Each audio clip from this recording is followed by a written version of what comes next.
Olá a todos e todas, sejam bem-vindos, sejam bem-vindas a mais um Momento de Outras Lidas. Dessa vez, a segunda parte de A Gente é da Hora, de Bell Hooks. Estamos aqui conversando sobre a masculinidade negra. A primeira parte já foi, você já encontra lá no canal. E agora a gente está gravando a segunda parte. Eu espero que você goste também. E já lembrando, o que é esse projeto? Esse é o projeto de como eu leio, como eu gosto de ler e o que é uma leitura do meu ponto de vista. Conta o seu ponto de vista, coloca nos comentários, diz o que você acha, faz sugestão. Por favor, mandem críticas e o mais importante, me mandem livros. Recentemente no Instagram recebi algumas indicações muito interessantes que já estão na fila. Mais oportunamente eu vou tirar uma foto para vocês do armário onde eu guardo os livros dos Outras Lidas e vocês vão ver que tem bastante coisa. Muito bem, o ponto é A Gente é da Hora, de Bell Hooks, que é um livro que conversa, inclusive é o seu subtítulo, Homens Negros e Masculinidade, né? Nós vimos os primeiros 4 capítulos no primeiro encontro e agora a gente vai ver do capítulo 5 até o capítulo 10. O contraponto é Pele Negra, Máscaras Brancas, de Frantz Fanon. E os apontamentos são vários, né? Então vou deixar para contar os apontamentos na hora certa, né? Depois. Só fazendo mais um lembrete, o contraponto sempre é um livro retirado da biblioteca Celso Fernandes Patelli, colega que se foi, mas deixou um grande legado. Depois, em algum momento, talvez a gente tenha uma oportunidade de falar mais a respeito dele. E uma parte desse legado são os seus livros, que transformamos em biblioteca, né, a partir da escolha de sua esposa. Muito bem, comecemos então com o ponto, né? A Gente é da Hora, de Bell Hooks, Homens Negros e Masculinidade. Antes da gente começar, eu vou fazer só uma pequena leitura de uma frase dela, que eu acho que é desse ponto de vista que eu parto junto com ela. Está na contracapa do livro. As mulheres negras não podem falar pelos homens negros, nós podemos falar com eles. E é muito importante que a gente entenda esse lugar de também se aproximar dos homens. Não é bem um apontamento, mas é uma referência interessante que existe como site, existe como rede social, existe como documentário, o Papo de Homem. O Papo de Homem é um trabalho extremamente interessante, tem um documentário muito legal que se chama O Silêncio dos Homens e é muito importante, pensando numa perspectiva realmente revolucionária, que consigamos trabalhar numa perspectiva em que estamos todos juntos, homens, mulheres e todas as designações que surgirem, que vou aqui reuni-las todas debaixo do guarda-chuva de queer, né, usando a própria lógica, né, da Bell Hooks, que vai definir, isso está lá na primeira gravação, que vai definir o queer como algo que está em desacordo com tudo que está ao seu redor e tem que inventar, criar, encontrar um lugar para falar, prosperar e viver. Então, estarmos todos juntos é muito importante porque não vamos conseguir transformar a sociedade sem sermos radicalmente todos, todas, todes partícipes. Né? Então, desse lugar, né, acho que há uma situação que, principalmente da parte das mulheres, e por isso que esse livro da Bell Hooks me chamou tanta atenção, há uma tendência, né, de falar sobre os homens, isso vai aparecer muito nos capítulos de agora, de uma maneira depreciativa e de uma maneira que os coloca num lugar quase que automaticamente pejorativo e não raro perigoso. Né? Eu recentemente comentando, né, dessa leitura com o meu filho mais velho, ele fala que o mais difícil de ser homem é que quando vem uma mulher na rua e que ele está sozinho e ela também está sozinha, ela às vezes muda de calçada. Então às vezes ele já é julgado como perigoso independente do que ele faça, né? Então há algo no discurso das mulheres sobre os homens que, vejam, eu não estou aqui desresponsabilizando ninguém de nada, né?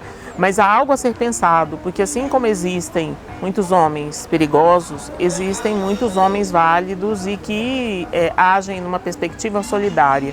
Então há algo a ser pensado daí e recomendo então um Papo de Homem, né? Procurem essa denominação por aí, procurem o documentário Silêncio dos Homens, né? E eu vou voltar nesse tema em outros momentos, outras lidas, e vou voltar muito nessa discussão da masculinidade também, e também vou fazer discussões sobre o feminino, também oportunamente. Muito bem, primeira colocação que eu acho interessante está na página 183, retomando um pouco do que já estava gravado, mas que acho que é importante reforçar o que eu falei com essa colocação, né? A estabilidade da nossa casa global envolverá uma revolução de valores para acompanhar a revolução científica e de liberdade que energiza a Terra. Devemos começar rapidamente a mudança de uma sociedade orientada às coisas para uma sociedade orientada às pessoas. Quando máquinas e computadores, o lucro e os direitos de propriedade são considerados mais importantes que as pessoas, torna-se impossível derrotar os gigantes trigêmeos, racismo, materialismo e militarismo. Essa colocação é de Martin Luther King, né? Então, há algo aí que fica como questão vinda lá, se vocês se lembram, se não se lembram, vão ficar sabendo. A cada fim de capítulo eu fiz uma pergunta.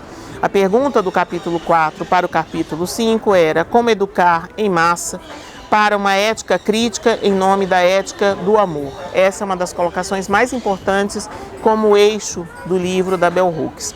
Então, o capítulo 5, coisa de homem, além da performance sexual. Como são vistos os homens negros nesse aspecto?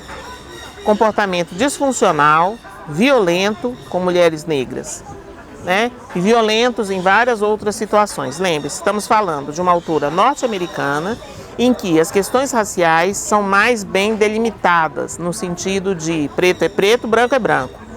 Não é no Brasil, como no Brasil, que a gente tem essa proposta falseada de uma grande miscigenação, de um povo cordial, né? Cordial não significa necessariamente harmônico, aliás, cordial vem de coração, né? Quer dizer, um povo apaixonado, apaixonante, pulsante, impulsivo, muitas vezes, né? E que cria outras categorias como o pardo, o moreno, né? E o crioulo, que são essas pessoas nascidas nas Américas após a primeira geração dos africanos, os afrodescendentes, né? Os crioulos aqui no Brasil, eles têm um lugar muito, eu diria, estranho, né? Quer dizer, essa história de você ser moreno a vida inteira faz com que você não consiga assumir exatamente uma posição, nem a favor de uma coisa, nem a favor de outra, e nem, e não raro, recebendo as desvantagens de uma e de outra. Muito bem. Essa visão dos homens, né, homens negros perigosos, faz com que haja um medo da sexualidade masculina negra. E é um medo quase que num aspecto, aí faço alusão à discussão psicanalítica, quase uma dimensão fóbica. A fobia em psicanálise se refere à alocação mesmo. Você vai colocar, né, vai achar um lugar para o seu conflito inconsciente, e aí nesse lugar, que seja um objeto, um elevador, um avião, um animal, um inseto ou uma situação, nesse lugar fica a tensão entre aspectos que tem um movimento e tem outro movimento, né? Então é algo que se contrapõe aí no conflito, né, inconsciente, e que se manifesta nessa projeção, nesse objeto, vamos chamar de objeto, tá? Seja animal, inseto, pessoa, situação, não importa, nem o tamanho, né? Não faz diferença a alocação na fobia para isso. E é muito interessante que o objeto fóbico, pensando a partir da psicanálise, ele tem essa característica de perigo e ele tem uma característica de fascínio, né? Então, há algo ali que chama a pessoa. Esse objeto não tem nada a ver, então, digamos assim, ele carrega uma certa arbitrariedade, se você for pensar racionalmente, mas no seu avesso ele carrega toda a resposta de por que ele foi eleito para essa categoria. Então, ao mesmo tempo que o olhar para o homem negro na sua sexualidade, tal como ela descreve aqui, tem esse aspecto de medo, né? Ele também revela um desejo, um fascínio e algo que chama. Se vocês forem lá no primeiro Outras Lidas, na Deseducação do Homem Negro, eu faço uma referência no apontamento, né? Se você não viu, vá ver. E se você viu, você vai se lembrar. Depois eu comento mais a respeito disso. Muito bem. Dentro dessa perspectiva, né, ela vai dizer que esse fascínio, esse medo, né, e que eu estou chamando aí de uma condição fóbica, no sentido psicanalítico, indica a sexualidade reprimida de racistas brancos e puritanos em relação ao tema da sexualidade, né? Então, essa questão erótica, sensual, né, dar e receber prazer, que deveria ser uma característica da sexualidade para todos, vai ser alocada para os homens negros como algo que tem sempre um tom de violência, porque isso está vinculado à dimensão da forma como o sexo patriarcal também se monta, né? Então ela vai utilizar, né, nessa perspectiva, que o que interessa ao sexo patriarcal, e me desculpem a palavra, mas ela escreveu assim, é foder.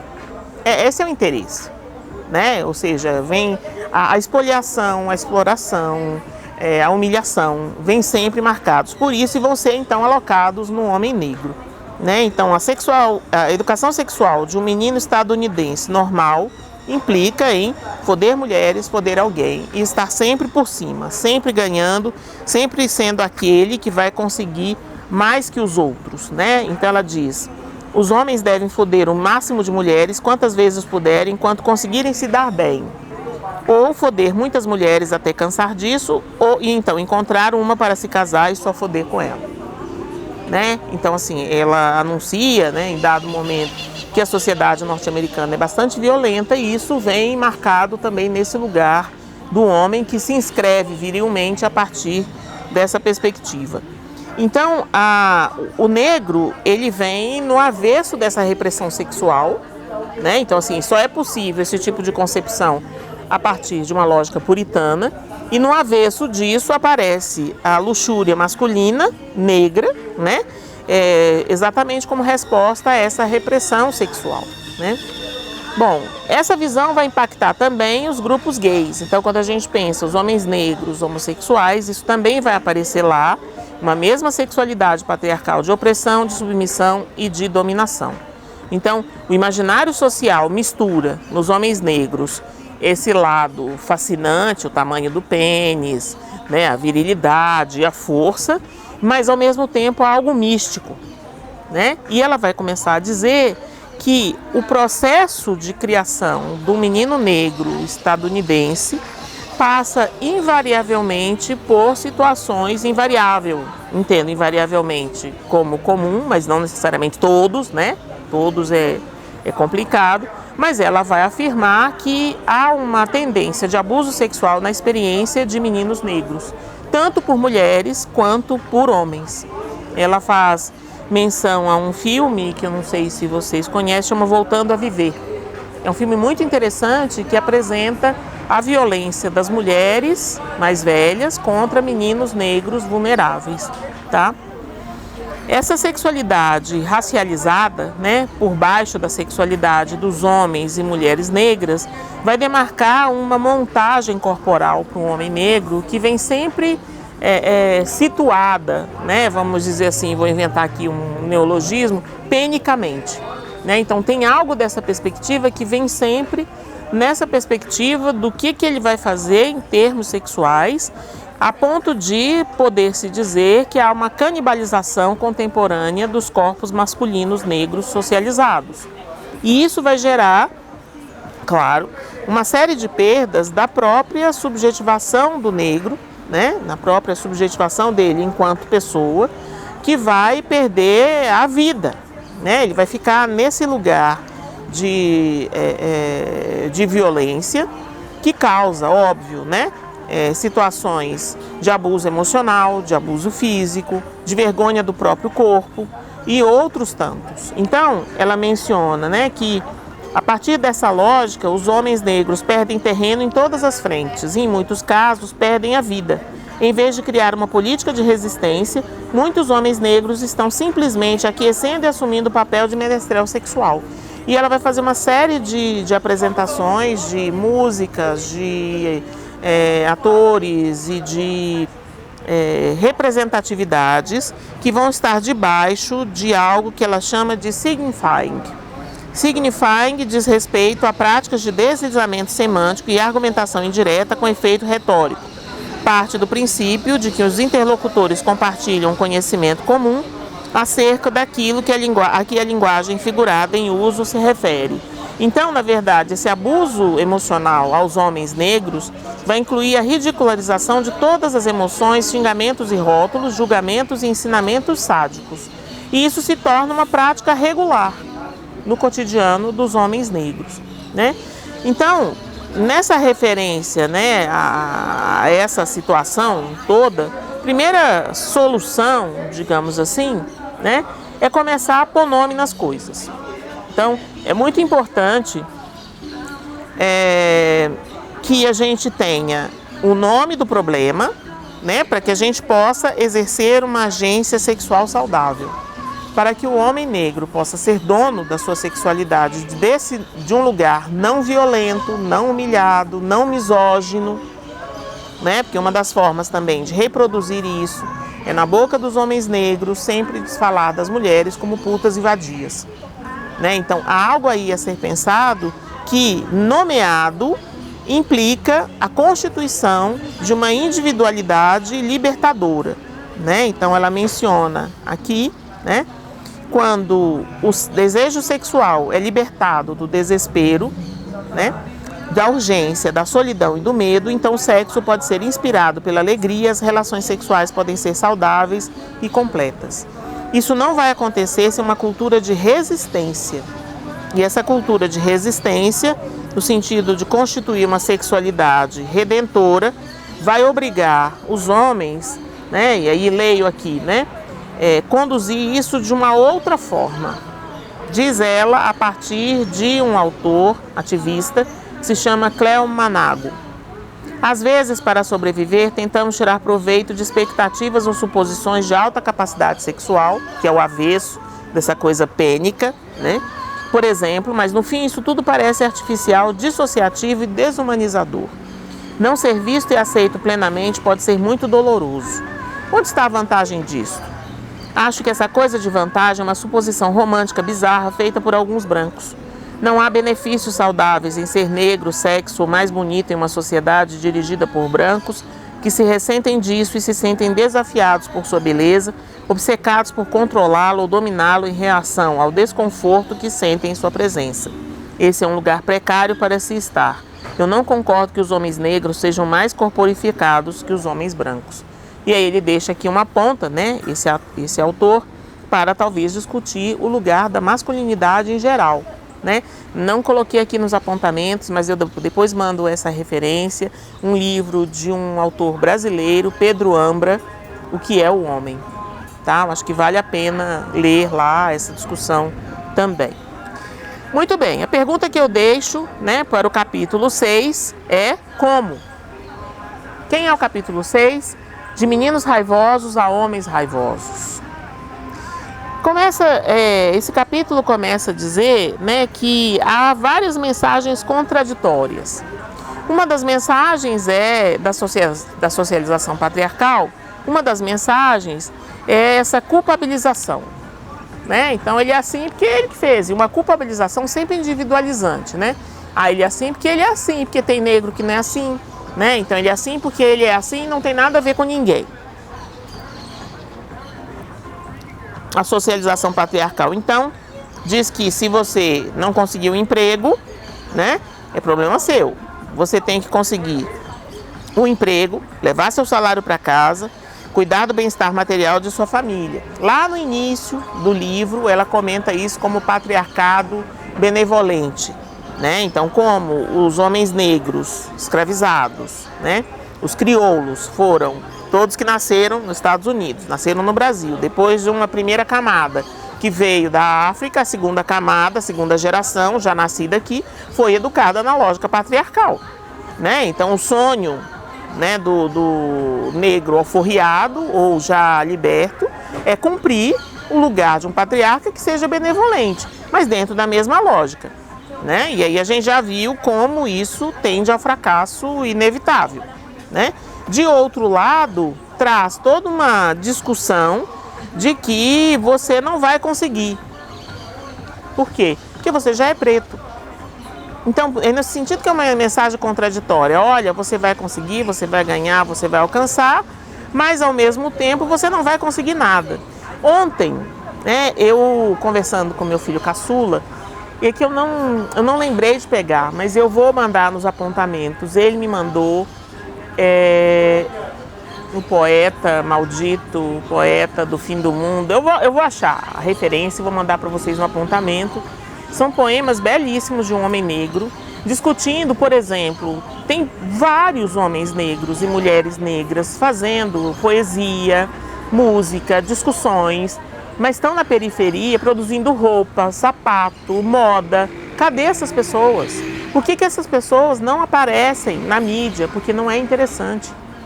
É interessante manter essa ideia, e o capital é extremamente hábil nisso, de tirar um. E tirar um e colocar lá no topo, e esse um começar a dizer, tá vendo, a periferia venceu. Venceu nada. Porque não raro, essa pessoa que está no topo está comprando apartamentos, coberturas, mochilas de 20 mil dólares, né, passeando, criando estratégias que não ressoam na base. Ah, mas ajuda os amigos. Então, mas os amigos não são a base e não está transformando radicalmente aquilo que é necessário para todos e todas. Lembra que eu falei lá no início? Somos todos e todas partícipes, né? Então essa ideia do um que transpira, né, por anuência do capital, ela é péssima. Ela é péssima porque ela reforça a ideia de que da meritocracia, que já ouvimos isso em um monte de lugares, nunca falei aqui, mas é algo que realmente é extremamente danoso, e a lógica do capital, ela é sempre signatária de dividindo que a gente ganha, né? Então, racismo, o machismo, a misoginia, a divisão das classes, a divisão do trabalho, o trabalho fabril e o trabalho pensante, tudo isso são estratégias do capital para nos manter fazendo o mesmo, para manter a reprodução do sócio-metabolismo do capital. Nós vamos ter um momento, inclusive, só para conversar sobre isso, em outras lidas bem específicos sobre educação. Muito bem, continuando aqui, né, a gente tem uma situação de tensão, de terrorismo psicológico, digamos assim, que vai mover toda a subjetivação do homem negro, né? E que vai inevitavelmente colocá-lo numa posição vitimada. E não raro ele pode ocupar esse lugar de vitimização, assumindo que o fracasso é dele. Cito aqui uma colocação do professor afro-estadunidense Houston A. Baker Jr. Vamos lá. Tenho 11 anos, tonto com a alegria do fogo e admirado com a aparente vulnerabilidade de meu pai. Ele está removendo carvões secos da cama brilhante da fornalha, está se expondo ao perigo das chamas. Estamos compartilhando, estamos juntos. Por alguma razão sou impelida a me mover com o puro espírito do ser. Começo a dançar espontaneamente ao redor da fornalha. Minha voz sobe a escala até um alto falsete. Estou possuído por algum deus primitivo do fogo. Eu me sinto alegre e seguro. Estou extremamente feliz com a voz alta e fluida. Então, sou de repente achatado contra uma parede de calcário, raios de luz e estrelas brilhantes piscando na minha cabeça. Fui duro e cruelmente esbofeteado na boca enquanto uma voz estrondosa gritava: pare de agir como maricas. Então, tem algo aí que já coloca, inevitavelmente, a masculinidade como sinônimo, masculinidade negra, como sinônimo de dominação e controle sobre os outros e principalmente sobre os sentimentos. Os sentimentos não podem aparecer, né? E quando ela faz essa ênfase da importância do amor, é exatamente porque é preciso conseguir se expressar, né? Então ela vai anunciar que os meninos negros estão sempre numa situação de duplo risco. Primeiro, o investimento da sociedade na masculinidade patriarcal, que exige que os meninos negros sejam socializados longe do sentimento e da ação. E segundo, eles têm que suportar o peso de uma psicohistória que representa os homens negros como castrados, ineficazes, irresponsáveis, portanto, não homens. A masculinidade, então, fica definida como sinônimo de dominação e controle sobre os outros. E aí vai aparecer aquilo que eu comentei, a respeito do discurso das mulheres, né? Se de um lado eu enfatizo e eu impulsiono esse menino negro a ser raivoso, né? E ele é raivoso porque ele é vítima, de outro lado eu também não deixo lugar para ele. E ela destaca que essa raiva ela aparece muitas vezes através dessas mães solos disfuncionais ou pais decepcionantes, né? Então, isso faz uma projeção sobre o filho de repetição disso, né? E aí a gente encontra um pouco mais à frente, dentro desse capítulo, né, as frases que não raro os meninos, as crianças negras ouvem sobre os homens negros. E aí crianças negras, tanto meninos quanto meninas. Ele não presta, ele não vale nada, ou não há um homem negro neste planeta com quem você possa contar. Né, eu acrescentaria as frases aqui no Brasil, né, que eu ouço muitas vezes, de mães de meninos, né, sobre os parceiros, ou seja, ela está fazendo uma fala no campo da parentalidade de algo que diz respeito à conjugalidade. Né? O homem não presta, não serve para nada, ainda atrapalha. Né? Quer dizer, isso escutado por meninos e meninas tem um efeito educativo bastante grave, bastante sério. E vejam, isso não significa, que fique bem claro, que eu estou dizendo que está todo mundo vítima, não estamos falando de vítimas. Né? Aliás, né, eu que trabalho com psicanálise há muitos anos, parto do princípio que se não houver responsabilidade não há sujeito, e se não há sujeito não posso trabalhar. A gente tem que partir da lógica responsável. Há uma responsabilidade, mas há um contexto que trabalha, né, sobre nós, nosso desconhecimento do que nos age, né, como se fôssemos massa de muitas manobras, no sentido desse desconhecimento e dessa reprodução desses ditames. Né? E essa reprodução dos ditames faz rodar aquilo que o Mezzaro chama de sociometabolismo do capital. Isso é muito importante para a gente começar a ter um pouco mais de atenção com aquilo que a gente fala diante das nossas crianças. Né? Porque isso se torna tecido, isso entrama a forma como a gente se constitui, né, num posicionamento sexual e posicionamento social também. Né? Então ela vai dizer que essas frases socializam os homens e podem ser compensadas por garotos confusos que se reprimem para lidar com a dor do abandono, né? Porque se sentem às vezes não capazes de se organizar virilmente, a não ser numa perspectiva raivosa. Né? Então assim, as zoações, os abusos emocionais, essas falas que deixam, né, como o trecho que eu li aqui, né, do professor estadunidense, que faz com que ele não consiga, por exemplo, viver a experiência de criança, né, o fogo, o momento, a música, porque isso não é adequado para ele, pode colocá-lo numa situação extremamente difícil de não saber qual é o seu lugar. E isso, colocá-lo numa posição defensiva, e a melhor defesa é o ataque. É essa raivosidade que ela anuncia aqui. Uma saída seria, porque aqui a pergunta que eu fiz ao capítulo é como.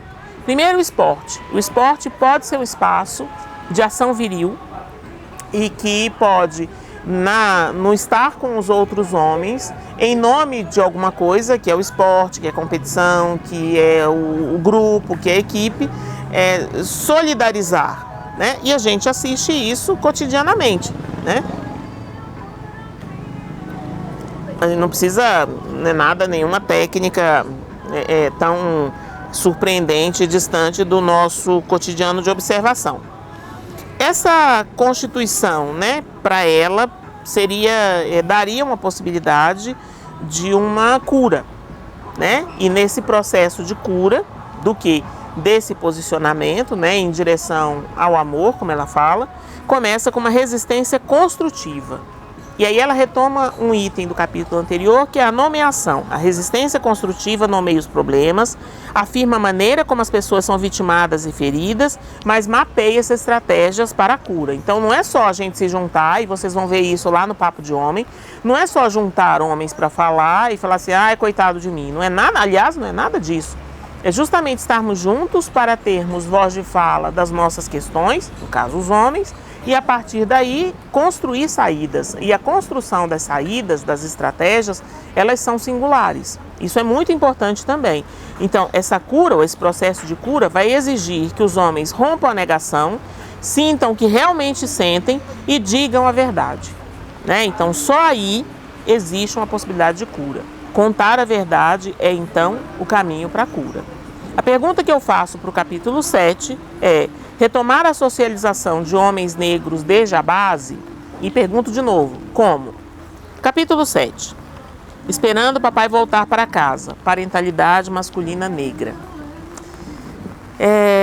Ela começa dizendo que os homens em nossa nação fazem muito pouco enquanto pais. Seja porque eles não estão em casa, seja porque eles foram embora, né? Isso não significa que a família nuclear branca ela seja um arranjo seguro para mulheres e crianças, também não é. Então remeto vocês a... existe um bastidor maior dessa situação toda, que se refere à forma como os homens são socializados, né? Então o custo da virilidade sai muito caro para todo mundo, né? E sai muito caro para cada homem. Esse lugar em que ele é automaticamente identificado como perigoso, né? O que força necessariamente a violência, né? Então, embora a família nuclear branca, patriarcal, não seja modelo, né? Na hora que a gente, ou um arranjo seguro, como diz ela é vendida ou configurada como o único sistema familiar verdadeiramente saudável. Então, toda a apresentação que não seja aquela, né, do patriarca ou do patriarca benevolente, ela vai ser apresentada como perigosa ou gravemente perturbada, né? E aí, ela vai fazer algumas menções com as quais eu concordo, né, como um psicanalista que escuta pais, famílias e crianças, e também como educadora, né?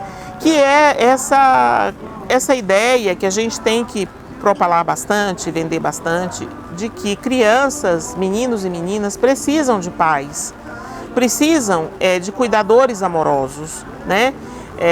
Sem romantismos, sem essa ideia de que é perfeito, de que é maravilhoso, porque isso não existe, não existe. Não existe felicidade, não tem gente perfeita e não tem gente sem defeito, né? Belo, perfeito não existe, como dizia minha madrinha.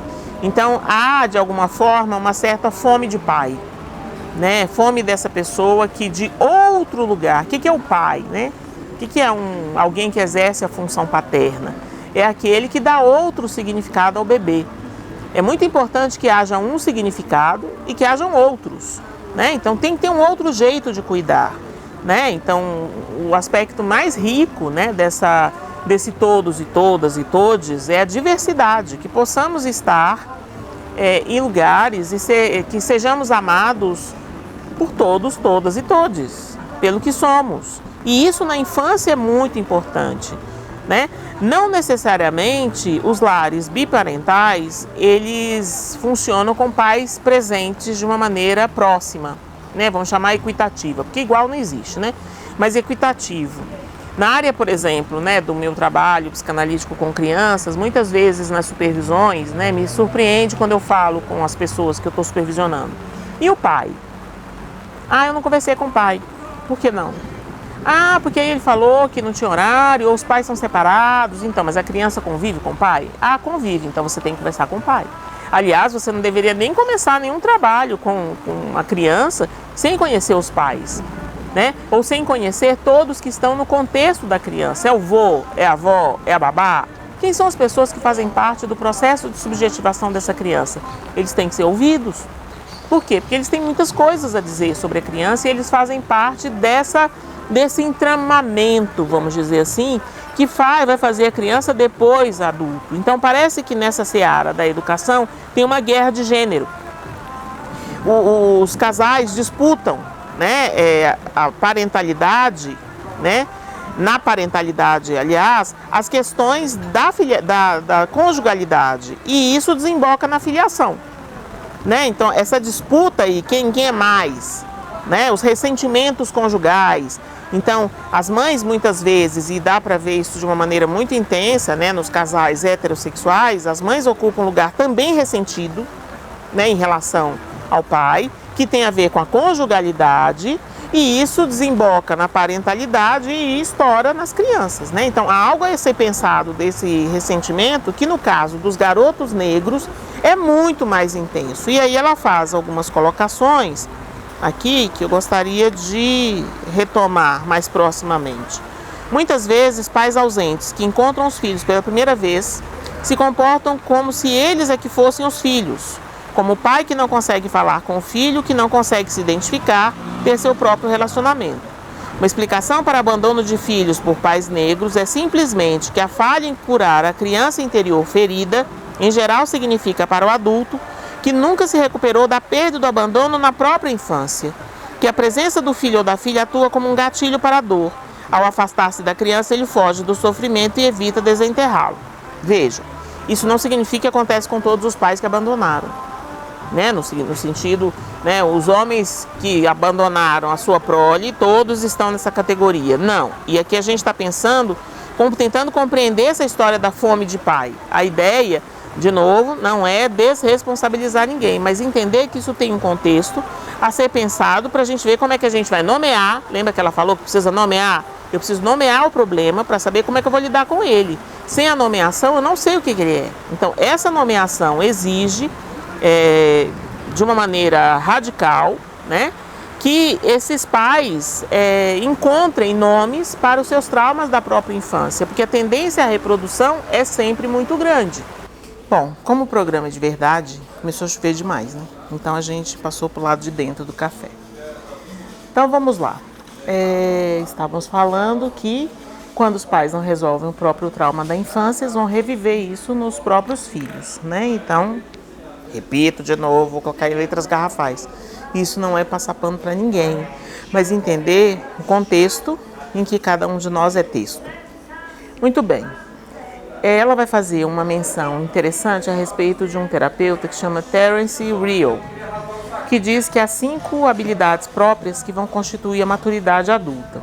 São eles: a autoestima, considerar o próprio eu de forma calorosa; a autoconsciência, que é conhecer a própria experiência e compartilhá-la; os limites, autoproteger-se, mas ainda ser capaz de se conectar com os outros; 4, a interdependência, identificar necessidades e desejos; 5, cuidar de si mesmo, mas ser capaz de receber o cuidado dos outros. E aí tem um 6º, ela fala assim, 5, mas são 6. A moderação, experimentar e expressar-se moderadamente. Eu traduziria, né, quem me conhece sabe disso, eu sou um pouco avessa a essa noção de autoestima. Eu acho um conceito muito perigoso, assim, muito próprio, né, a noção do capital, porque traz uma ideia de que a gente poderia se amar o tempo todo. Isso não existe. Eu gosto muito de autoconfiança, né? Então, assim, você tem que saber quem você é, quais são as suas qualidades, ler do lado avesso, porque as suas qualidades são os seus defeitos, e se der errado, você é o primeiro que se xinga. E é o primeiro que fala, vamos embora, né? Levanta, sacode a poeira, dá a volta por cima e vamos seguir, né? Então, eu reuniria isso tudo chamando de autoconfiança, né? Me incomoda um pouco essa ideia de que a gente vai conseguir ficar se gostando indefinidamente sem achaques, dia ruim, chatices, né, bobagens, intolerâncias que a gente tem com a gente, né? Quem de nós não quis em algum momento da vida, né, se pendurar atrás da porta e passear, né? Então, eu acho que há que se pensar nisso com uma certa delicadeza, mas entendo em que contexto que ela está falando aqui, essa proposta, né, do Terence Real. Então, é preciso, nisso tudo, coragem de cura. E você não vai ter coragem de cura se você não estabelecer vínculos emocionais. Se você não conseguir constituir, na sua relação com os outros, proximidades, segurança e confiança, né? Então, é muito importante saber se proteger para poder encontrar relações também que te tragam essa possibilidade de proteção, em que estar com o outro te dê conforto, sem a ilusão, e isso ela fala lá atrás, de que você vai encontrar esse conforto sempre, né? Também quem me conhece sabe, eu falo isso muito, que todo mundo é super legal até a página 2, inclusive a gente. o convívio, né, as indisposições, atritos, conflitos, dissensões, que fazem parte, né, do estar com os outros, que Freud vai chamar do mal-estar, fazem parte do jogo. Estar com o outro, que é uma necessidade importante para nós, essencial, né, na nossa organização, como nós mesmos, nós precisamos dessa alteridade, necessariamente traz um avesso, que é a dificuldade de estar com o outro. E nunca estar 100%. E relacionar-se com o outro é um trabalho constante. Então, eu achei esse capítulo muito interessante para mim, né? Assim, conversou muito com as coisas que eu penso, né? E é desse lugar que ela vai começar a anunciar a importância de pais que sejam verdadeiros com seus filhos, né? Para o bem e para o mal, né? E diz assim: pais verdadeiros realizam trabalho de crescer, de amadurecer emocionalmente. Pais verdadeiros dão amor, que é uma combinação de cuidado, compromisso, conhecimento, responsabilidade, respeito e confiança. Aos que nascem assim e os que se tornam assim. Ou seja, não é impossível que a gente consiga construir isso. Quando todos os homens negros aprenderem que a paternidade tem menos a ver com criação biológica do que com a capacidade de nutrir o crescimento espiritual e emocional na vida de uma criança, eles ensinarão essa lição aos homens que os perseguem. Eles não precisarão mais fugir de casa e da família para se encontrar. Farão o trabalho de autodescoberta e autorrecuperação exatamente ali onde estão, começando naquele lugar em que todos ansiamos por uma presença paterna. E para isso eles precisam ter voz de fala. E para isso, né, precisamos escutar os homens. Para isso precisamos escutar os pais. Precisamos escutar os pais naquilo que eles pensam, do lugar deles de posicionamento sociocultural. Precisamos entender de que lugar eles falam, né? Então a gente pode dizer, e aí eu não coloquei uma pergunta para o próximo capítulo, eu coloquei uma afirmação, começando a cura. Capítulo 8, fazendo o trabalho do amor. E ela começa anunciando que nas nossas relações de origem estão os nossos vínculos íntimos. E eu acrescentaria, dificilmente você vai ter um vínculo íntimo que não tenha tensões, né, angústias, porque toda vez que a gente fala de origem, a gente está falando de um momento em que nós estávamos lá, mas não nos sabíamos lá. Então, somos feitos pelos outros, e essa feitura pelo outro tem um início que nos acompanha na idade que temos, né? Então, assim, eu tenho 59 anos, a minha origem tem 59 anos, ela me acompanha, né? E ela me acompanha com as marcas de cada, como se fossem 1000 folhas, de cada camada, cada ano, das coisas que aprendi, que vi, que desgostei, tudo isso me faz hoje, né? Então, conseguir pensar hoje de uma maneira diferente daquilo que eu recebi é um desafio de todo dia, né? E aí a gente tem que começar a pensar, dentro do nosso tema, qual a possibilidade da gente moldar atitudes, hábitos de ser, modos de interagir para as nossas relações com o outro, e ela enfatiza aqui as relações românticas. Então, há relacionamentos saudáveis entre homens e mulheres negras, entre homens negros e mulheres negras, e ela vai destacar que nem tudo é racismo. E se nem tudo é racismo, nem tudo resolve o racismo. Então, há questões de gênero que também perpassam e atravessam esse tema de uma maneira muito importante, né? Então, é preciso pensar que tem coisas que não vai ser a discussão racial que vai resolver. É preciso tentar entender que há outros traumas formativos que podem não ter a ver com racismo. Existem experiências de disfunção familiar que podem afetar a integridade saudável, né? Enquanto o sistema racista permanece intacto. Então, a família não é uma seara simples, né? Ela, inclusive, define: nossa família é o lugar onde vivenciamos nossos relacionamentos de origem, e de lá que a gente aprende a estabelecer os relacionamentos amorosos. Então, quando a gente encontra um parceiro, uma parceira, não raro a gente vai levar, né, para esse relacionamento amoroso o que a gente assistiu dos nossos pais. Num grande equívoco, né? Porque o que eu assisto do meu lugar de filho sobre meus pais adultos e interpreto, né, filtro como a relação amorosa deles, eu estou no lugar de filho. Mas eu não assisto os bastidores da relação deles, né? Então, o que é a relação dos meus pais enquanto conjugalidade? Eu nunca sei. Então, quando eu estou experimentando relacionamentos, namorando aqui e ali, e a gente ouve essa queixa com uma certa frequência, eu namorava fulano, fulana, e aí me parecia, ele ou ela eram assim. Quando a gente se casou, ou quando a gente foi morar junto, ele ou ela mudou. Por quê? Porque agora ele assume esse papel que ele assistiu nos pais. E aí ele assume esse lugar torto, né? Quer dizer, temos aí todo um equívoco disso. A família é o espaço onde descobrimos sobre nós mesmos, nos olhos de nossos pais, e onde nos vemos pela primeira vez através dessa lente. Na família, aprendemos sobre intimidade emocional. Aprendemos o que são sentimentos e como expressá-los. Ou não, né? Nossos pais servem de modelo para quais sentimentos são aceitáveis e autorizados pela família e quais, então, serão proibidos. Né? Então, isso é muito importante porque vai criar para nós uma série de enroscos. Né? Primeiro, qual homem serviria para as mulheres? Né? Então, aqui ela está pensando no esquema heterossexual. Né? Inevitavelmente, a gente assiste as mulheres buscando homens que cumpram o papel patriarcal convencional de protetor e provedor viril. Às vezes eu crio um certo desconforto, né, nas relações com algumas mulheres, né, independente da idade, quando eu falo, então, quando a gente quer esse homem que pague a conta e puxe a cadeira, a gente demarca um lugar de que a gente tem que ser protegida. E aí essa proteção pode vir de qualquer jeito, pode vir gentil, pode vir estúpida, pode vir violenta e não raro possessiva, né, no lugar da minha mulher. Então, realmente, será que a gente precisa que alguém pague a conta e puxe a cadeira e abra a porta do carro? Será que a gente precisa? Você abriria a porta do carro para ele? Né? Uma vez quase apanhei quando eu falei isso. Imagina, por que eu ia fazer isso? Eu falei, porque sim. Porque se é para ser uma gentileza, porque essa mulher tinha me respondido, mas é gentil. Eu falei, você faz essa gentileza para ele? Você puxa a cadeira para ele? Não. Eu falei, então por que você precisa que alguém abra a porta para você? Você não dá conta de abrir a porta?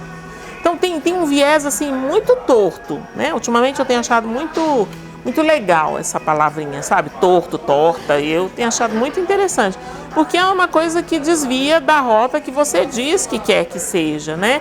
E com a mulher que os homens procuram também. A maioria dos homens negros não procura uma mulher que seja parceira, eles querem uma mulher tradicionalmente feminina. E aí a mulher, né, querendo essa referência de ser olhada e ser amada, acaba se comportando nesse lugar dessa moça que precisa de proteção, que precisa, né, ser olhada dessa maneira.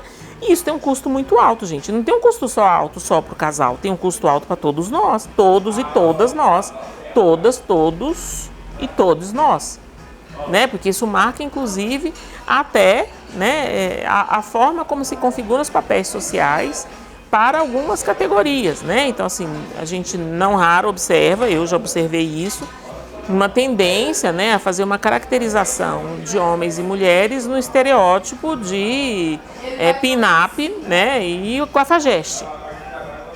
Né? Então, assim, quando a gente define esses lugares aqui, desse homem protetor e provedor e essa mulher, né, menininha, vamos dizer assim, nós estamos fazendo uma inscrição da pin-up com cafajeste. Tá tudo bem, né? Então, assim, vamos prestar atenção no que a gente está reproduzindo, né? Então, o fato das mulheres trabalharem fora não necessariamente trouxe essa igualdade de gênero dentro de casa. Então, há algo que do papel social, do papel sexual ainda fica consignado a essa perspectiva, né? Vou repetir aí, a pin-up e o cafajeste, né? Que se situa. E isso vai ter impacto sobre as crianças, né? Meninos e meninas que acabam também se configurando aí, né? Por lado dos homens negros, que é o que nos interessa aqui no livro, isso tem um impacto importante de que eles não podem ocupar, como eles não podem assumir sentimentos, né? Porque eles têm que reprimir completamente qualquer vulnerabilidade, não sendo capazes de ser vulneráveis, não sendo capazes de sentir, eles não conseguem se conectar com o outro emocionalmente, né? Com o seu parceiro ou com a sua parceira, e eles não podem conhecer o que é o amor, que, como dizia Guimarães Rosa, é um pouquinho de saúde na loucura. Outro dia eu lembrei de uma história, né? Uma história pessoal, é uma história boba, né? Mas é uma história comum, né? Num dado momento da minha adolescência, eu era bem jovem, né? Um dia foi jovem, né? como dizem meus filhos. Nossa, você um dia foi jovem? Fui jovem também. 15 anos. Me apaixonei por um rapaz. E aí, num determinado dia que íamos ao cinema, eu, minha amiga e ele, eu faço a minha declaração para ele e ele fica meio quadrado e diz que é apaixonado pela minha amiga. Eu fiquei assim arrasada. Eu chorei. Era um filme, eu não lembro o nome do filme, mas era com Harrison Ford numa fase galã, né, antes do Indiana Jones. E um filme de Segunda Guerra Mundial, acho que é Chamas da Vingança que chamavam. Um filme todo blockbuster.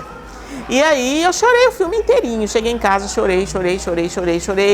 E no outro dia meu pai chegou para mim e falou assim: minha filha, amar é alguma coisa muito especial. Mesmo quando a gente não é correspondido, porque significa que você é capaz de fazer algo para alguém. Anos depois, muitos anos, né, quando eu li a frase do Guimarães Rosa, que eu sei que meu pai não leu, eu fiquei pensando, né, exatamente isso, né? Amar é algo extremamente importante e que numa sociedade moderna como a nossa é bastante maltratado, né? É um dos objetos mais bem vilipendiados do capital, né? Porque está sempre com essa marca de destruição, de excesso, de luxúria, cheio de gadgets, né? Então, só lembrar o Dia dos Namorados, né? Só lembrar o Dia das Mães, né? Só lembrar o Natal, que ao invés de serem momentos de ficarmos juntos, de trocarmos, de cozinharmos juntos, de fazermos com e para o outro, vira um monte de presente no meio, um bando de necessidades desnecessárias, né? Então, há muitos anos não participo de nenhum amigo oculto, acho uma perda de tempo.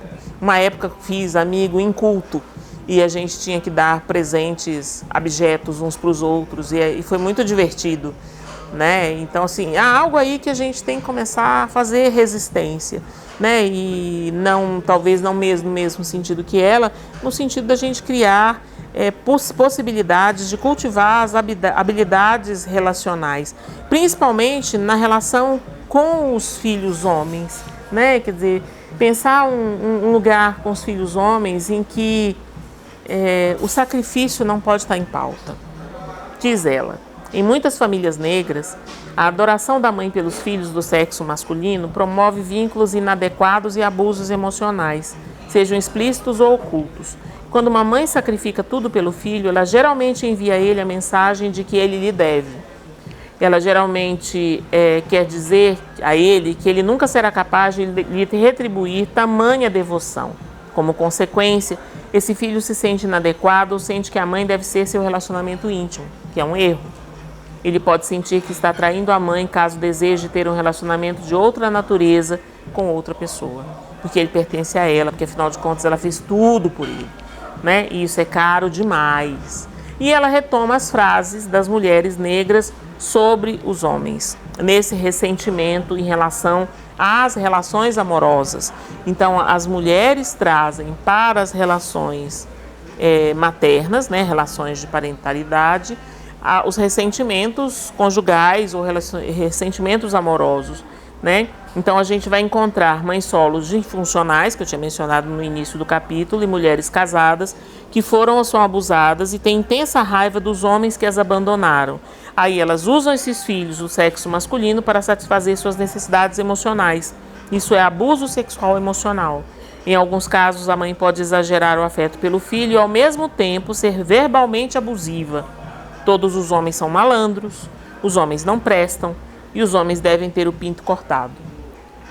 Isso gera, segundo ela, né, a síndrome de Peter Pan, né, esses garotos que podem não querer ser adultos e, como consequência, tentam permanecer eternamente crianças no sentido emocional, né? E aí viram os meninos Zezinhos da vida, né?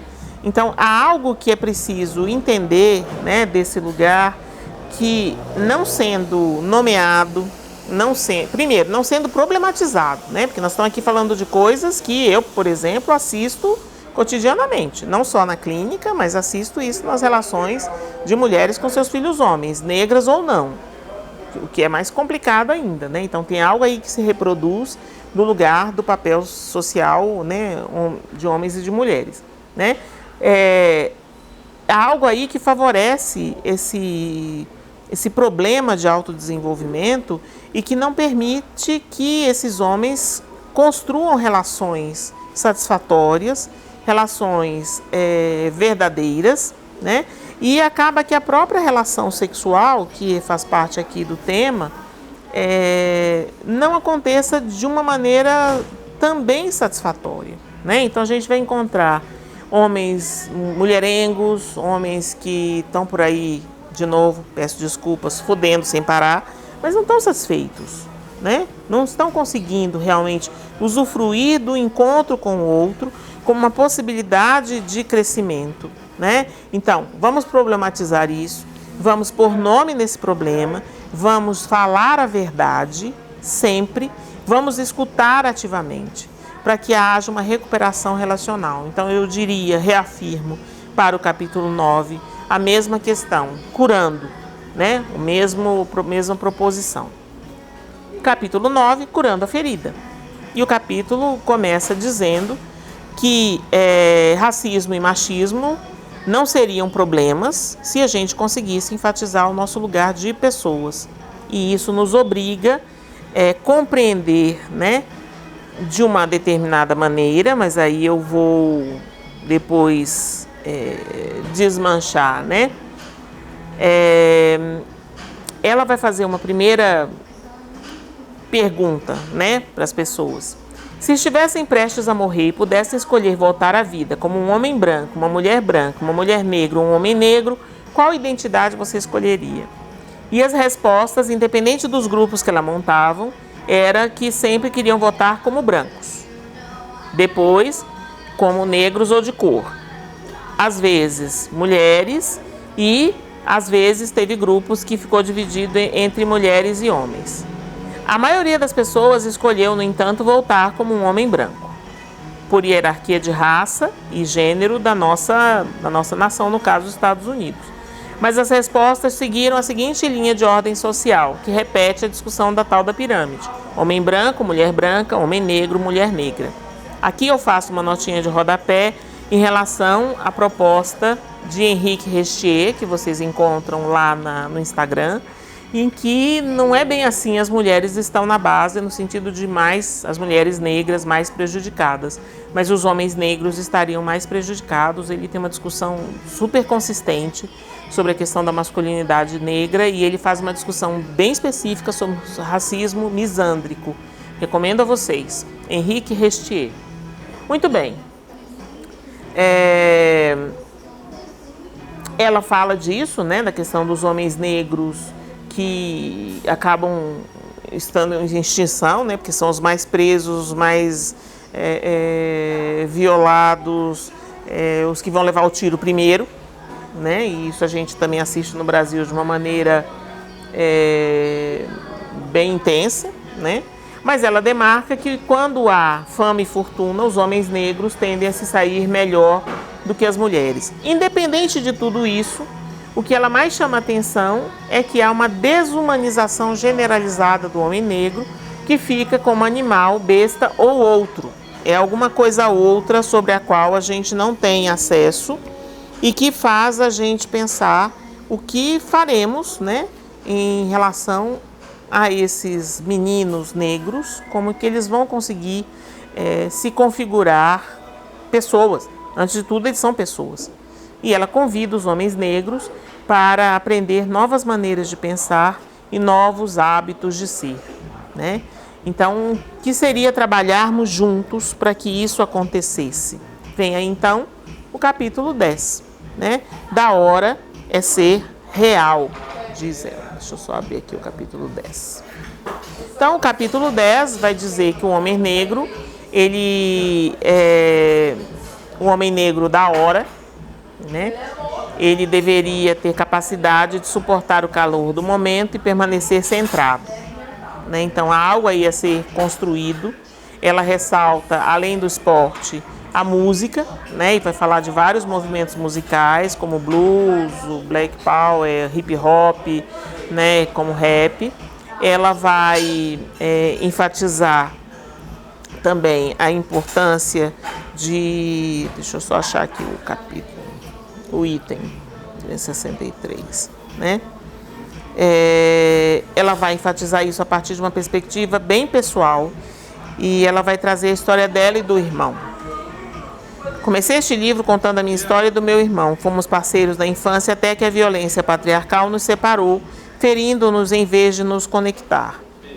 Quando olho para trás, vejo a alegria e a exuberância do rosto do meu irmão desaparecer quando ele foi forçado a desempenhar esse papel patriarcal, quando foi forçado a fechar a porta de seu verdadeiro eu e se tornar o que pensam que ele deve ser.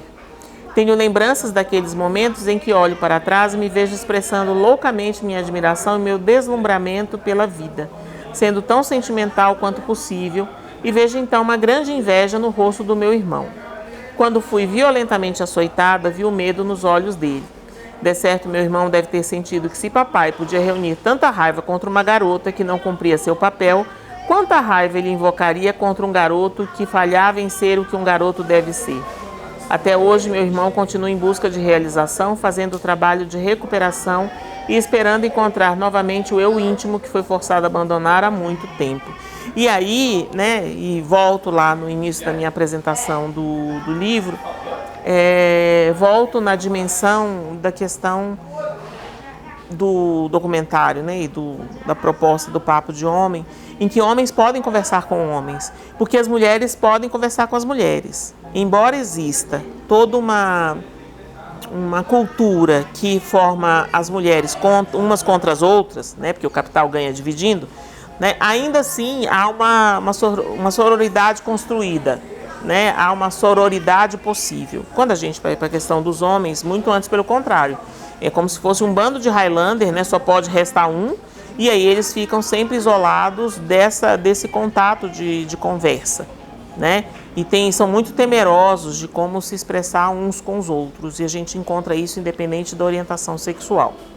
Muito bem, fechando o livro, né? Ela retoma de novo que é preciso construir um paradigma de cura para mulheres e homens negros. Ela não isenta as mulheres desse trabalho.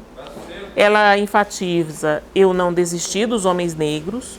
E o mais importante, podemos nos encontrar, podemos construir possibilidades uns com os outros. Muito bem, esse é o ponto. O contraponto, eu repito, o que foi usado na primeira parte, que é o Frantz Fanon. E encontrei uma menção que eu também vou mandar para vocês, que é uma crítica do Henrique Restier a uma outra publicação de uma outra autora a respeito desse lugar que Frantz Fanon ocupa, né, na proposição desse livro em especial, né, depois a gente vai ver isso com mais calma, mas é interessante a gente olhar para essa dimensão do homem negro em Fanon, que Fanon está tributário à sua época. A gente não pode esquecer isso, né? Então, assim, ele é um homem ali do início do século XX, com as características do século XX dentro de uma colônia francesa. A gente não pode esquecer isso, né? Onde essas marcas patriarcais também estão nele, né? Então, quando a gente falou lá no primeiro Outras Lidas, a deseducação do homem negro, por que chama, né, do homem negro, embora fale de homens e mulheres? Porque nós estamos num livro de 1930, né? Então, isso é muito importante. Ninguém está aquém da sua época, né? Já dizia Lacan, parafraseando Lacan. Ele fala disso sobre o psicanalista, mas a gente pode usar para todo mundo. Enfim, o livro que eu utilizei o livro que está lá na Biblioteca do Celso é um livro de uma outra edição. A que eu usei agora, né, para essa segunda parte, é da edição da Universidade Federal da Bahia, que tem várias imagens caricatas de negros, né, e de negros e negras. Então, é interessante olhar assim, como que o negro está representado de uma maneira jocosa, ridícula, né, e falsamente engraçada, né, ou engraçado para os brancos. Bom, a montagem patriarcal, segundo Frantz Fanon, não vai deixar acontecer o contato concreto com o semelhante. E deu para ver isso claramente no livro da Bell Hooks. né? Então a ideia é realmente não permitir que homens se encontrem com mulheres.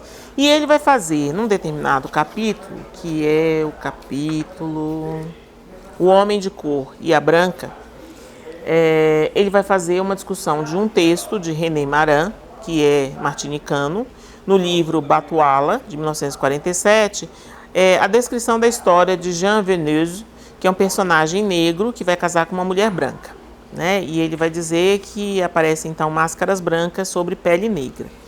E nesse capítulo ele vai tentar descrever todos os problemas disso, né, no primeiro momento, né? Vai enfatizar que o homem é movimento em direção ao mundo e ao seu semelhante e vai falar dos problemas desse encontro, principalmente quando ele vai fazer o outro capítulo da mulher de cor e o branco, né? Onde fica, então, pergunto, a possibilidade de amar entre as etnias, ou melhor, entre os brancos e os negros? Qual a real incidência de gênero aí? E isso me fez lembrar um filme antigo, 1991, mas eu sou antiga também, né? Chama Febre da Selva, do Spike Lee.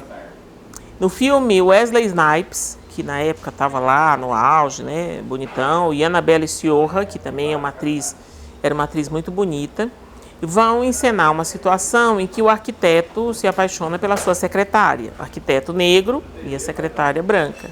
E ela era uma moça branca dentro de uma família vulnerável e pobre, né? Então eles vão ser criticados pelos amigos, vão ser rejeitados por suas famílias e vão ser evitados pelos vizinhos. É um filme, né? Spike Lee é muito interessante, né? Um diretor negro muito interessante. Recomendo Febre da Selva. Bom, em termos de apontamentos, eu trago uma obra brasileira, História dos Homens no Brasil, de Mary Del Priore, que é uma autora muito conhecida por historicizar as coisas e trazer histórias, né, muito interessantes, de várias camadas, e Márcia Amantino. Tá? Então, são as duas organizadoras desse livro, e eu me detive num capítulo, que é o capítulo 1, Ser Homem, Ser Escravo, né, dentro dessa discussão aí do homem negro. Primeira coisa que ela traz é que na chegada dos escravos ao Brasil, esse capítulo é de Márcia Amantino e de Jones Freire, vão chegar, na maioria, homens, né? Pelo fato simples, força, né? Então, a referência de homem de verdade, homem humano, vamos dizer assim, era eurocêntrica, branca e patriarcal, né? E ser homem, nessa perspectiva eurocêntrica, é ser aquele que está viril incansavelmente. Quando esses homens negros vêm, naquelas condições que a gente já viu, né? Eu estou até me preparando para o desafio de talvez trazer como ponto a trilogia do Laurentino Gomes, Escravidão. Quando esses homens chegam no Brasil, eles chegam numa situação humilhante, né? Então eles vêm roubados, eles vêm vendidos, eles vêm maltratados, né? Então, assim, de 10,7 milhões de homens, mulheres e crianças, poucas crianças, mas vieram, que saíram da África, mais homens do que mulheres e mais homens e mulheres do que crianças, 4,8 milhões chegaram ao Brasil. Destes, 76,25% eram homens, entre 15 a 40 anos, né? As mulheres também vinham e vinham numa condição minorada, né? Então, o que numa cultura, se a gente for lá buscar Marcel Mauss ou Lévi-Strauss, o que numa cultura, vamos chamar primitiva com muitas aspas, né? As mulheres cumprem de valor, de bem, de troca, né? Na escravidão, as mulheres valem muito pouco. Porém, as mulheres conseguiam mais chances de serem alforriadas, né? Primeiro porque elas custavam menos, os homens custavam, né, dinheiro, muito mais. Segundo, que as mulheres tinham chances de, né, vivendo com os donos das fazendas e tendo filhos deles, serem mais agraciadas com a compra da alforria. Segundo, elas ganhavam algum dinheiro, porque às vezes elas estavam tomando conta de ofícios que permitiam troca financeira, como vendas de secos e molhados, eram quitandeiras, lavadeiras, amas de leite, prostitutas, né? E o terceiro fator é que com isso elas conseguiam comprar a própria alforria e elas se livravam, entre aspas, desse jugo. Os homens negros ficavam numa situação muito difícil e não raro caíam naquilo que a Bell Hooks menciona, que é essa sexualidade bestial, né? Então, assim, vai aparecer de uma maneira muito potente, né? Homens que com dificuldade de se organizarem em termos de sexualidade, né? Então, os africanos e seus descendentes entregavam-se às mais diversas expressões eróticas, tanto hétero como homossexuais, incluindo a masturbação individual recíproca, a felação, o bestialismo, a homossexualidade masculina e feminina, o travestismo, a prostituição, as relações orgiásticas, a poligamia poliândrica e poligínica, a bigamia, a sodomia heterossexual e o diabolismo. E no livro que se chama As Alternativas Eróticas dos Africanos e Seus Descendentes no Brasil Escravista. Então, de um lado, a sexualidade de africanos e africanas estava debaixo da expoliação, às mulheres era dado, entre aspas, alguma humanização, porque elas podiam ser mães, podiam ser inclusive amas de leite dos brancos. Os homens ficavam debaixo de uma outra categoria que, aí fazendo uma referência mais direta, vocês vão encontrar no primeiro Outras Lidas, o trabalho, né? Deixa eu achar ele aqui. De Daniel dos Santos, que é historiador, Ogó, encruzilhadas de uma história das masculinidades e sexualidades negras na diáspora atlântica, que é um artigo da revista Universitas Humanas, de Brasília.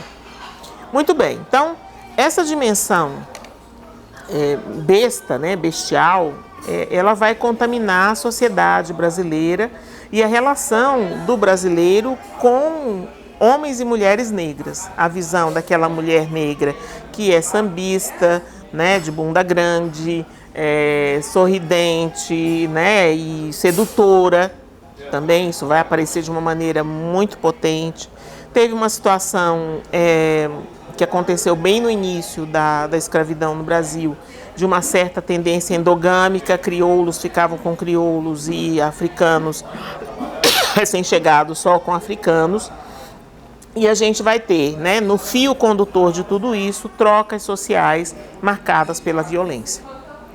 Então isso tem uma potência muito grande, isso tem uma situação, uma tensão muito grande das relações entre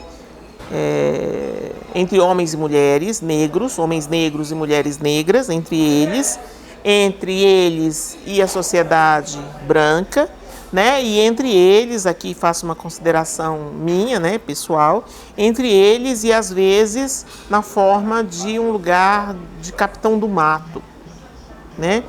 Esse poeta que eu mencionei lá, que meu filho falou ontem, que eu vou colocar aqui depois nos apontamentos, ele faz uma troca de palavras e diz que o problema não é o capitão do mato, é o cafetão do mato, né?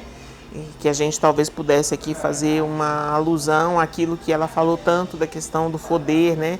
E que vai acontecer de uma maneira bem difícil, né? Entre negros e negras, dentro da cultura negra e dentro das relações tensas e difíceis entre brancos e negros, que no Brasil fica nessa faixa nebulosa, meio limbo, né? De morenos e morenas. Bom, os outros dois apontamentos é essa referência à crítica do Henrique Richer ao texto de Fabiane Albuquerque, a partir de um site que é Le Monde Diplomatique Brasil, que é uma revista online. Vou deixar o link para vocês e que vocês leiam primeiro a apresentação da Fabiane Albuquerque e o posicionamento dela a respeito dessas questões, desses dois capítulos do Frantz Fanon, né, o homem negro e a mulher branca, e depois a mulher negra e o homem branco. O texto dela se chama Frantz Fanon, usado para justificar o machismo de homens negros. É um artigo de 30 de setembro de 2024. E a crítica do Henrique Restier, que é de 21 de outubro de 2024, que tem o seguinte título: Homem negro não é um homem? Entre ser tema e ser vida, eis a questão. Bom, vocês viram um trabalho grande, bastante coisa, né? Foi uma leitura que foi muito prazerosa. Fiquei um pouco insegura, porque toca temas que eu nunca estudei desse jeito, né? Mas o desafio está posto. Quanto mais eu puder conhecer outras coisas, mais eu vou conseguir aprender, que no final das contas é tudo que eu mais quero. Aguardo vocês para o próximo Outras Lidas e reforço, mande críticas, sugestões, respondam minhas perguntas, façam comentários no canal, participem, divulguem, compartilhem. Né? Não é nada fácil a gente pensar a nossa sociedade contemporânea, mas não é impossível, a gente está aqui e estamos fazendo alguma coisa. Tchau, tchau.